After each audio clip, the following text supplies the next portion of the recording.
So today is day 22. We weren't here on day 21 because the cleaning crew was here and we bailed out and left them have the house.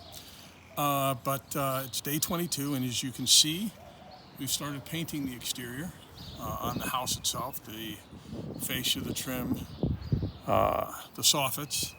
The little building there is almost done. We got to put some a plate on that bottom of that door and do some adjustments on that door, but it's painted.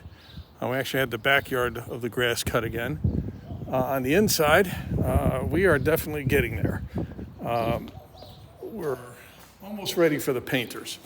So I think I showed all the stuff that was done last week, but we do got the door back. It's been recut, so that will be hung hopefully today, which will be, but this is, as you can see, it is much cleaner. I mean, it's, so today what we're going to do is just do a bunch of minor things. We have a few issues here and there, some spots where we missed that we're going to do.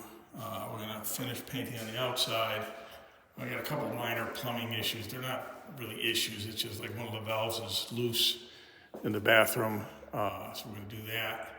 We're matching the color on this beam. It looks like the color I got is very close, but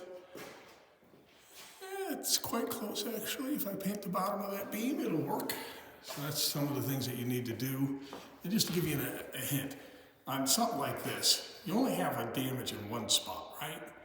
So we're not going to paint all the beams. We're just going to paint the bottom of the beam, just that bottom face from there, from where it meets that top main beam to where it meets that wall, just this bottom section. Just the bottom where that white patch is. And if you match the paint correctly, nobody will see. Now you'll see there's a little bit of paint color difference. So we may have to get that darkened a little bit, but I get that darkened a little bit and it'll match. And what we did is we went to Home Depot and got a little sample of the paint color that we wanted, which is like $6. So instead of buying a gallon or a quart, you just go buy a little sample. If it doesn't turn out, you go back there and ask them to darken it a little bit. But for $6, you fix the problem. Versus buying a gallon or whatever else you would do.